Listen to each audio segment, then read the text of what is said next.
আর আমার বয়স হয়ে গেছে, আমার আর প্রেম হবে না। জিনিসটা এফেক্ট করে না যে আমার ফ্রেন্ডস নেই, আই ফিল অ্যালোন। নো, কম লোকের সাথে মিশতে ভালোবাসো, সেটাই। কখনো এই জন্য ইন্ডাস্ট্রিতে কোণঠাসা হয়েছো? হ্যাঁ, হয়েছি। দুইজন নামে 3টে করে খারাপ গুণ বলতে হবে। বাকি ওই মেয়ে ফের চক্কর ওগুলো আমি নই একদমই। আমি কিছু বলতে, হ্যাঁ একদম আমি কিছু বলছি। মন ঈশান আর আর্যর মনটা একদম এক, খুব খোলা, প্রচন্ড ভালোবাসে সবাইকে। এখানেও তাই, আমি টিমের সবাইকে ভালোবাসি। আর এই জেনারেশনের সাথে আমার একটু খাপ খায় না, মানে সবাই এখন খুব এক্সট্রোভার্ট হয়ে গেছে। আমি একটু ইমোশনাল। এক্ষুনি তো বললে একটা পোয়েটিক একটা ব্যাপার চলে, তো প্রেমের দিক থেকেও কি ওরকম কিছু সাজেশন দিয়েছে কোনোদিন? এই যে আজকেই বললাম, আমি বলি লোকজন আমাকে কমেন্টসে দেখি আমি অনেক হেট দিচ্ছে, আবার অনেকে অ্যাপ্রিসিয়েট করছে, মানে বেশিরভাগ জনই আমাকে অ্যাপ্রিসিয়েট করছে যে you doing well and all that. I very grateful. আর যারা হেট কমেন্টস করছে তাদের আগে তো প্রত্যেক বছরে একবার করে ঠকতে হয়েছে। হ্যাঁ, লকডাউনের পর তো আরো বেশি করে। তো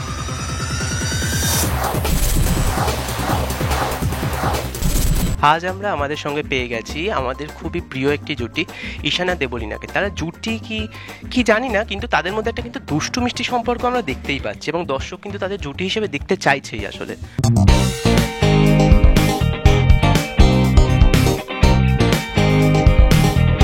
এখন তো একদম কুসুম হারিয়ে দিল, তো কি ফিল হচ্ছে তোমার? খুব খারাপ, মানে তাও আমি গিভ আপ করছি না। গিভ আপ করার মতো মেয়ে তো আমি নই, কিন্তু ঈশান যদি একটু টিমে চলে আসে তাহলে একটু বেটার ফিল হয়। না, সেটা তো গল্প বলবে, এপিসোড বলবে যখন যেটা আসছে। তো দেখা যাক কি হয়। দেবলীনা আর ঈশান মনে হয় না মিলবে, যদিও বা মিলে অন্যভাবে মিলিয়ে ওকে বের করে দেওয়ার মতো মিলতে হবে, বুঝলি তো। কিন্তু না, খুব ভালো অভিনয় করছে। তো প্রত্যেকটা সিন যখন আমরা মানে শর্টের আগে সিন পড়ি বা সবাই মিলে পড়ি, তো ওই ইন্টারেস্টটা থাকে, যে হয় না যে একটা টিম মিলে যখন শর্টের আগে পড়ি, তো ওই জায়গাটা খুব ভালো লাগে। তারপর সিন করতেও খুব ভালো লাগে ওর সাথে, একটা ওই জমে। তাই জন্যই হয়তো অডিয়েন্স এত পছন্দ করছে, তাই জন্যই হয়তো অডিয়েন্স চাইছে যে আমাদের একটা জুটি হোক। সো খুব ভালো লাগছে। ম্যাজিশিয়ানকে তো তুমিই জেতালে বলতে গেলে, শিখিয়ে পড়িয়ে একদম। ফিলিংটা কেমন ছিল জেতার পর? প্রচণ্ড ভালো ফিলিং, কারণ জাদুকরকে যখনই, মানে জাদুকর তো প্রথম থেকে আমাকে বাঁচিয়ে আসছে, তো আমারও একটা দায়িত্ব, ঈশানেরও একটা দায়িত্ব ওকে বাঁচানো। তো সেই জায়গাতে যখন র্যাম্পে যখন ও পারছিল না, মানে আর্য তো পারে না র্যাম্প ওয়াক করতে, সেটা আবার আমাকে তানিষ্কার থেকে শিখতে হয়েছে অন ফ্লোর। তো তারপরে যখন ওকে জেতা করালাম আমি, আয়ুষ, তো সেই জায়গাতে ওই ফিলিংটাই আলাদা ছিল। তাই জন্য তোমরা দেখতেও পারবে সেই হ্যাপিনেসটা ফুটে উঠেছে স্ক্রিনে। তো খুব ভালো লেগেছে। এখানে তোমাকে তো দেখা যাচ্ছে একদম অন্য একটা রূপে, সবসময় কিছু না কিছু দুষ্টুমি করাই হচ্ছে। আসল লাইফে কিরকম সেটা বল। একদম এরকম না, মানে আমি খুবই শান্ত, আমি খুব ইন্ট্রোভার্টেড একটা মেয়ে, আমি খুব কম কথা বলতে ভালোবাসি। মানে এরকম না যে নিজেকে আটকাচ্ছি, মানে আসে না। আর খুব কমফোর্টেবল যখন একটা স্পেস পেয়ে যাই কারোর সাথে, তখন আমি কথাবার্তা বলি। কিন্তু এই সময় ও নিজেই বড় বিড়বিড় করতে থাকে, ডায়লগ করতে থাকে, কি না কি বলতে থাকে সারাক্ষণ ফ্লোরে এসে। আমিও করি অফকোর্স, মানে হ্যাঁ, মানে কিন্তু আমি একটু নিজের জোনে চলে যাই, একটু জোন আউট হয়ে যাই। মানে আমি এরকমই। দেবলীনার সাথে আমার 1%ও ম্যাচ নেই। না, এটা ঠিক, দেবলীনার সাথে 1%ও ম্যাচ নেই। তোমাকে যতবার দেখেছি এবং যতটা জানি, তোমার সাথে তো এই ক্যারেক্টারটা অনেকটা মিল আছে নাকি? একদমই নেই গো।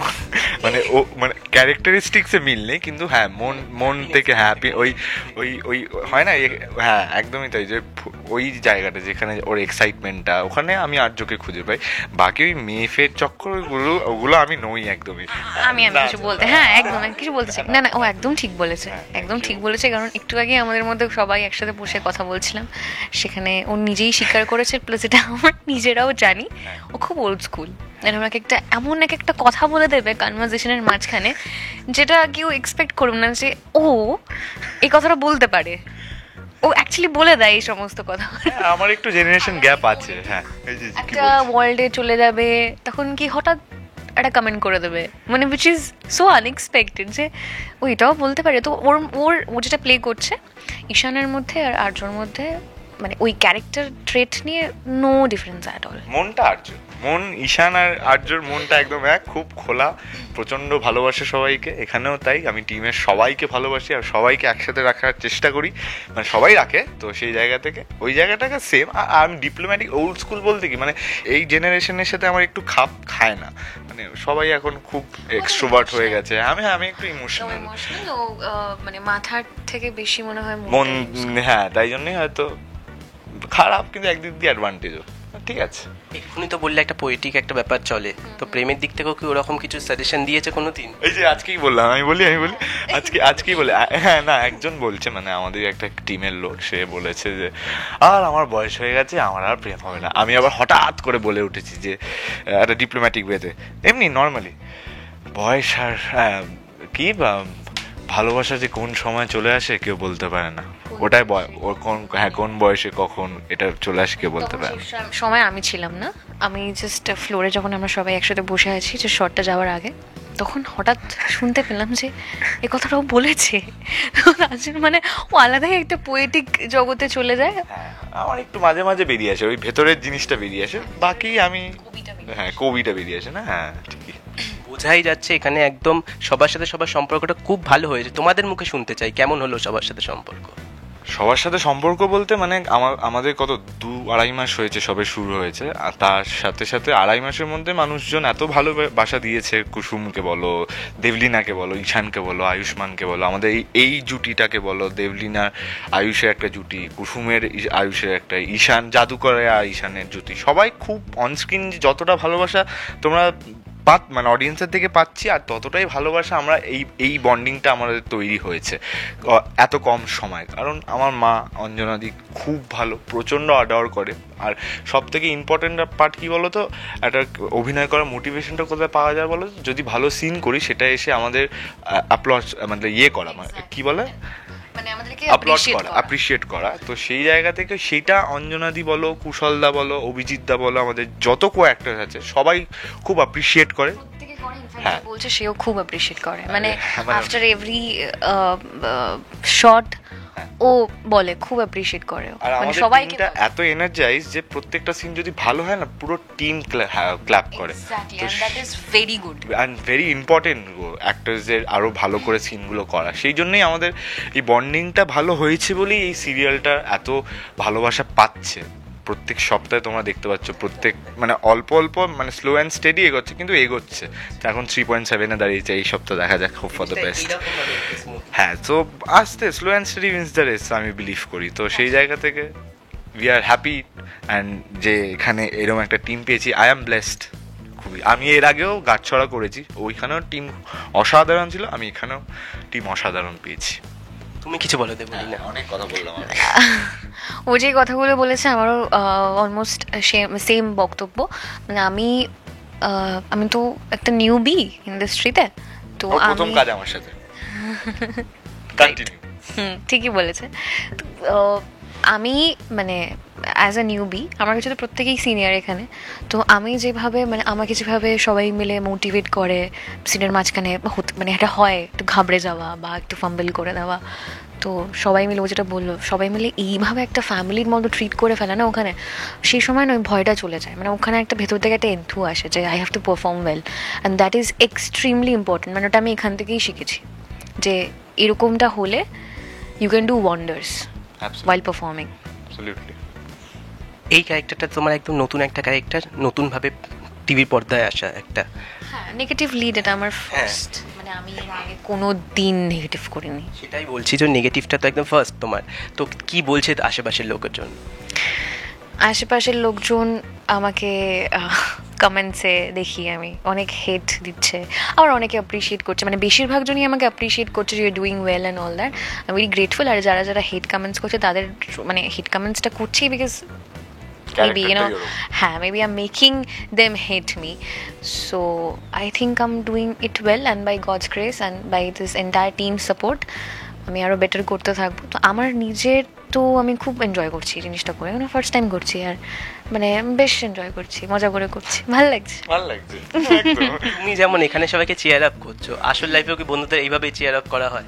দেখো, আমার বন্ধু জীবনে খুবই কম, মানে 2-1 ছাড়া কেউ নেই। সো সেই জায়গা থেকে হ্যাঁ, মানে আমি সবসময় চেয়েছি যে কম সার্কেলে মিশতে। ওই কম সার্কেল যারা আমার সাথে আছে তারা যেন আমায় মোটিভেট করে, আমি যেন তাদের মোটিভেট। হ্যাঁ, সেই জায়গাটা আছে যেখানে ধরো 1 বছর কাজ নেই বা এই কয়েক মাস কাজ নেই, তো সেই জায়গা থেকে ওই এন্থুটা পাওয়া যায়, I have to work hard, ওই জায়গাটা আমার বন্ধুরা আমাকে দেয়, সবসময় দেয়, আর আমিও দিই তাদেরকে। সো সেই জায়গা থেকে হ্যাঁ, ওই মোটিভেশনটা আমি সবসময় অফস্ক্রিনও পাই, আর অনস্ক্রিনও তোমরা দেখতেই পাচ্ছ। এই যে বললে সার্কেলটা কম, মানুষের সার্কেলটা তখনই কম হয় যখন কিছু সময় ঠকে যায়। তো কখনো বন্ধুত্বে ঠকেছো? বহুবার বহুবার, মানে ধরে না, আগে তো প্রত্যেক বছরে একবার করে ঠকতে হয়েছে। হ্যাঁ, লকডাউনের পর তো আরো বেশি করে। তো সেই জায়গা থেকে সবার আসল রূপ বেরিয়ে যাওয়ার পর আমি এই কয়েক বছর হল ডিসাইড করেছি যে আমার সার্কেল খুবই কম থাকবে, কিন্তু কয়েকজন ক্রিয়েটিভ লোকজন আমার সাথে থাকবে, আমি ওদের সাথেই মিশবো, ওদের সাথেই আড্ডা দেবো, অ্যান্ড দ্যাটস ইট। এক দুজন এনাফ আমার মনে হয় লাইফে থাকা। আর বাবা মা তো আছেই, the most powerful energised person, যাদের মেনলি যেটা দরকার। তো সেই জায়গা থেকে আই এম হ্যাপি। তোমাকেও সেম প্রশ্ন করবো। আমি ওই যে বললাম আমি একটু ইন্ট্রোভার্টেড পার্সন, তো আমার ওই আমিও একটু সিলেক্টিভ। যারা ইন্ট্রোভার্টেড হয় না তারা অটোমেটিকলি একটু সিলেক্টিভ হয়ে যায় সবার সামনে গিয়ে। এক্স্যাক্টলি, আমরা এনার্জিটাও ভালো রিড করতে পারি যে কে কি করতে চাইছে বা তার রিয়েল মোটিভটা কি। বেশি করে তো তো হ্যাঁ, আমারও খুবই কম ফ্রেন্ডস, মানে ওটা 2-3 জন বললো, আমার সেটা বলার আগেও একটু ভাবতে হচ্ছে। তো হ্যাঁ, ওই আর কি। বাট আমার জিনিসটা এফেক্ট করে না যে আমার ফ্রেন্ডস নেই, I feel alone. No, I am vibing on my own with my own self, and I am good. I have a very supporting and a very good family, great family. So yeah, মানে খুব আমার মানে নিডটা হয় না। এই যে বললে তোমার বন্ধুত্বের সংখ্যা কম বা কম লোকের সাথে মিশতে ভালোবাসো, সেটাই কখনো এই জন্য ইন্ডাস্ট্রিতে কোণঠাসা হয়েছো? হ্যাঁ, হয়েছি। কারণ দেখো, আমাদের এই বাংলা ইন্ডাস্ট্রিতে তো মেনলি পিআরটা যত ভালো হবে তত তুমি ভালো কাজ পাবে, তত ওই গ্রুপে থাকতে হবে। তো সেই জায়গা থেকে আমি ওইগুলোতে একটু মাইনাসে চলছি, এখনও চলছি। তো সেই জায়গা থেকে হ্যাঁ হয়েছি, মানে বাট আমাকে অ্যাফেক্ট করেনি কোনোভাবেই। কারণ আমি সবসময় চেয়েছি যে আমি মানুষদের কাছে ভালো ভালো চরিত্র নিয়ে আসি, আর সেটার জন্য আমি নিজের সাথে নিজের কাজের উপর ফোকাস করেছি। আর আমার বিশ্বাস যে তুমি যদি নিজে হার্ড ওয়ার্ক করতে থাকো, নিজের অ্যাক্টিভিটিস বাড়াতে থাকো, ফিজিক্যালিটি বলো, মেন্টালি বলো, নিজের ক্রাফটকে ভালো করতে থাকো, আমার মনে হয় তুমি সেই চরিত্রটা পাবে আর ইউনিভার্স তোমাকে দেবে, সেটা কেউ আটকাতে পারবে না। তো আমি এটা খুব বিশ্বাস করি। কারণ তাই জন্য আমি সবসময়, আমাদের একটা জিনিস, we get paid for our patience. তো ওই পেশেন্সটা রাখাটা খুব ইম্পর্টেন্ট, আর সেটাই আমি নিয়ে চলি। 1 বছর বসে থাকবো, 2 বছর বসে থাকবো, আমি তো আমার কাজটা করতে থাকবো, নিশ্চয়ই কিছু না কিছু হবে। আর তাই আমি সেটাই বিলিভ করে এখনো অবধি চলছি। পরবর্তীকালে দেখা যাক কি হয়। এতক্ষণ খুব ভালো ভালো কথা শুনলাম দুইজনের নামে। তো দুইজনের নামে 3টে করে খারাপ গুণ বলতে হবে। আচ্ছা, তুই বল, লেডিস ফার্স্ট। আমি কোনো খারাপ কিছু নেই ওর। এনিথিং আমার তো ভালোই লাগে।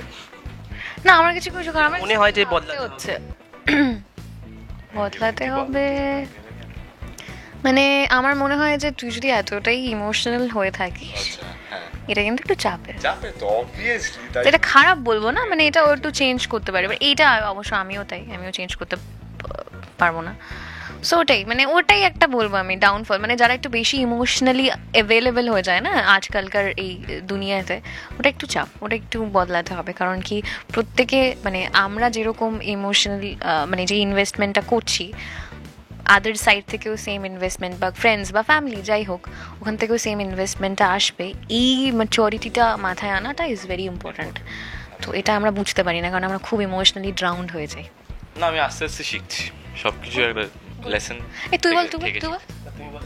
আমি কি বলবো, আমি খারাপ বলতে তোর কিছু খারাপ নেই, মানে আপাতত মানে যতদিন হয়েছে মিষ্টি কোনো খারাপ কিছু দেখিনি। মানে আমরা শুধু মেনলি আমাদের কি হয়েছে, এসে আড্ডা দিই, বাইরে চা খাই, তারপরে এসে ভালো করে পড়াশোনা করে সিন করি আর ভালো শর্ট দিই, এটাই আমাদের মেন মোটো থাকে। আর প্রচুর আড্ডা দিই। তো সেই জায়গা থেকে আমি বলবো খারাপ হচ্ছে, হ্যাঁ তুই একটু বেশি ইন্ট্রোভার্ট, সেটাকে একটু মিডিলে রাখতে, একটু ব্যালেন্স করে চলতে হবে। যদি বেশি ইন্ট্রোভার্ট হলে আমার মনে হয় কি হয়, ইন্ট্রোভার্ট যারা হয়, বেশি ইন্ট্রোভার্ট তারা ওই বললে না কোণঠাসাটা বেশি হয়ে যায়। তো সেই জায়গাটা আমার মনে হয় ব্যালেন্স করলে ইউল ডু বেটার। সেটা আমিও ছিলাম, অফকোর্স, আমি নিজের এক্সপিরিয়েন্স থেকে বললাম, চেষ্টা করবো। ইয়েস, আমিও মনে রাখবো যেটা তুই বললি। আমাদের শুটিং এর ডাক পড়ে গেছে, তো দর্শকদের উদ্দেশ্যে কি বলবে বলো? এটাই বলবো যে কুসুমকে যেরকম ভালোবাসা দিচ্ছ তোমরা সবাই, আমরা খুব গ্রেটফুল, খুব গ্রেটফুল। আমরা খুব হ্যাপি প্রত্যেক থার্সডেতে আমরা ভীষণ এক্সপেকটেশনের সাথে এভাবে বসে থাকি, প্লিজ যাতে খুব ভালো কিছু হয়। এক্স্যাক্টলি। তো তোমরা এভাবেই আমাদের উপর ব্লেসিং, আমাদেরকে ভালোবাসতে থাকো, আমাদেরকে ব্লেসিং দিতে থাকো। We are very grateful and keep watching Kusum. সোম থেকে রবি প্রত্যেকদিন বিকেল 5:30 এরকমভাবেই আমাদের ভালোবাসা দিতে থাকো। আমরা যেন স্লট লিডার থেকে বেঙ্গল টপার হতে পারি সেই আশায় আমরা এগোচ্ছি, আর ভালোবাসা দিতে থাকো। Thank you so much. Thank you. এইরকম আরও বিভিন্ন খবর পাওয়ার জন্য অবশ্যই চোখ রাখতে হবে টলিফোকাসে। ধন্যবাদ। টলিউড ফোকাস কলকাতা চ্যানেলটি আপনাদের ভালো লেগে থাকলে লাইক করুন, সাবস্ক্রাইব করুন এবং আপনাদের পছন্দের ভিডিওটি অবশ্যই শেয়ার করুন। Tollywood focus Kolkata.